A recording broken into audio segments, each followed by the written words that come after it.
നമുക്കറിയാം പല ആളുകളും ഇൻകം ടാക്സ് റിട്ടേൺ ഫയൽ ചെയ്യാത്തതിന്റെ ഒരു പ്രധാന കാരണം എനിക്ക് ഏതൊക്കെ സോഴ്സിൽ നിന്ന് ഇൻകം വരുന്നുണ്ട് എന്നുള്ളത് എങ്ങനെയാണ് ഗവൺമെന്റ് മനസ്സിലാക്കുന്നത്. ഗവൺമെന്റ് അറിയില്ലെങ്കിൽ പിന്നെ എന്തിനാണ് ഫയൽ ചെയ്യുന്നത്, വെറുതെ എന്തിനാണ് ടാക്സ് കൊടുക്കുന്നത് എന്ന് വിചാരിച്ചിട്ടാണ് പല ആളുകളും ഇൻകം ടാക്സ് റിട്ടേൺ ഫയൽ ചെയ്യാത്തത്. ഇവിടെ നിങ്ങൾ ശ്രദ്ധിക്കേണ്ടത് നിങ്ങളുടെ പാൻ കാർഡ് വെച്ചിട്ട് ഗവൺമെന്റ് നിങ്ങൾക്ക് ഏതൊക്കെ സോഴ്സ് ഇൻകം വരുന്നുണ്ട് എന്നുള്ളത് കൃത്യമായിട്ട് മോണിറ്റർ ചെയ്യുന്നുണ്ട്. അപ്പോൾ നിങ്ങൾ ഫയൽ ചെയ്തിട്ടില്ലെങ്കിൽ നിങ്ങൾക്ക് വലിയ രീതിയിൽ പെനാൽറ്റി നോട്ടീസും വരാനുള്ള സാധ്യത കൂടുതലാണ്. ഇനി എങ്ങനെയാണ് ഗവൺമെന്റ് നിങ്ങൾക്ക് ഏതൊക്കെ സോഴ്സിൽ നിന്ന് ഇൻകം വരുന്നുണ്ട് എന്നുള്ളത് മനസ്സിലാക്കുന്നത് നോക്കാം. ഓക്കെ, ഒരു സാമ്പത്തിക വർഷത്തിൽ 10 ലക്ഷത്തിന് മുകളിൽ നിങ്ങൾ ക്യാഷ് ആയിട്ട് ഡെപ്പോസിറ്റ് ചെയ്തിട്ടുണ്ട് എങ്കിൽ നിങ്ങൾക്ക് ആ ഒരു ഡെപ്പോസിറ്റ് ചെയ്തത് bank income tax department report ചെയ്യും. അത് ഓട്ടോമാറ്റിക് ആയിട്ടാണ് റിപ്പോർട്ട് ചെയ്യുന്നത്. ഇത് ഞാൻ പറഞ്ഞത് ഒരു സിംഗിൾ ഡെപ്പോസിറ്റ് അല്ല, പല തവണകളിലായിട്ട് 5000, 10000, 20000 എന്നൊക്കെ പറഞ്ഞിട്ട് ഒരു സാമ്പത്തിക വർഷം മൊത്തം നോക്കുന്ന സമയത്ത് ഒരു 10 ലക്ഷത്തിന് മുകളിൽ പോയിട്ടുണ്ടെങ്കിൽ അത് കൃത്യമായിട്ട് അവിടെ ഇൻകം ടാക്സ് ഡിപ്പാർട്ട്മെന്റ് റിപ്പോർട്ട് ആവും.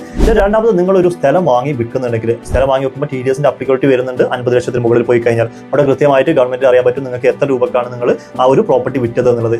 ഇനി അതല്ലെങ്കിൽ നിങ്ങൾ സ്റ്റാമ്പ് പേപ്പർ വാങ്ങുന്ന സമയത്ത് അവിടെയും ഗവൺമെന്റ് അറിയാൻ പറ്റും നിങ്ങൾ എത്ര രൂപക്കാണ് ആ ഒരു സ്ഥലം വിറ്റിട്ടുള്ളത് എന്നുള്ളത്, ഇങ്ങനെ ഒരു പ്രോപ്പർട്ടി സെയിൽ നടന്നിട്ടുള്ളത് എന്നുള്ളത്.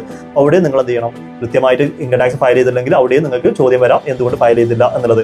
ദെൻ മൂന്നാമത്തെ കേസ്, നിങ്ങൾക്ക് സാലറി കിട്ടുന്ന ആളാണെങ്കിൽ നിങ്ങൾക്ക് നിങ്ങളുടെ എംപ്ലോയർ TDS പിടിച്ചിട്ടാണ് തരുന്നതെങ്കിൽ അവിടെയും ഗവൺമെന്റിൽ മനസ്സിലായി നിങ്ങൾക്ക് എത്ര രൂപ സാലറി ഇൻകം വന്നിട്ടുണ്ട് എന്നുള്ളത്. അതുപോലെ തന്നെയാണ് റെന്റ് കിട്ടുന്ന ആളുകൾക്ക് TDS പിടിച്ചിട്ടാണ് നിങ്ങൾക്ക് റെന്റ് തരുന്നതെങ്കിൽ അവിടെ അവർ കൃത്യമായിട്ട് ഡിസ്ക്ലോസ് ചെയ്തിട്ടുണ്ട് നിങ്ങൾക്ക് എത്ര രൂപ തന്നിട്ടുണ്ട് എന്നുള്ളത്.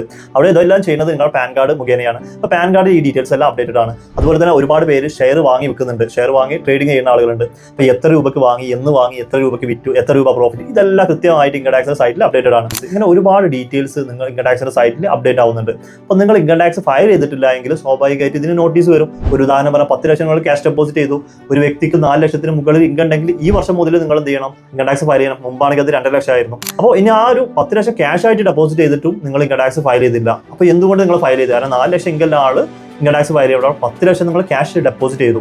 അപ്പോൾ നിങ്ങൾക്ക് നിങ്ങളോട് എന്തായാലും ചോദ്യം വരും എന്തുകൊണ്ട് നിങ്ങൾ ഫയൽ ചെയ്ത. ക്യാഷ് ഡെപ്പോസിറ്റ് മാത്രമാണ് 10 ലക്ഷം, സോ ബാങ്ക് ട്രാൻസാക്ഷൻ അതിൽ കൂടുതലുണ്ടാവും. അപ്പോൾ ഗവൺമെന്റ് എന്തായാലും നിങ്ങൾക്ക് നോട്ടീസ് അയക്കും. അപ്പോൾ ഈ ഒരു കാര്യം നിങ്ങൾ ശ്രദ്ധിക്കുക. ഇൻകം ടാക്സ് റിട്ടേൺ എപ്പോഴും ഫയൽ ചെയ്തുക, റിസ്ക് ഒഴിവാക്കാം. ഇതുപോലുള്ള ടാക്സ് അപ്ഡേറ്റ്സിന് വേണ്ടി ഇപ്പോൾ തന്നെ ഈ ഒരു ചാനൽ ഫോളോ ചെയ്യുക.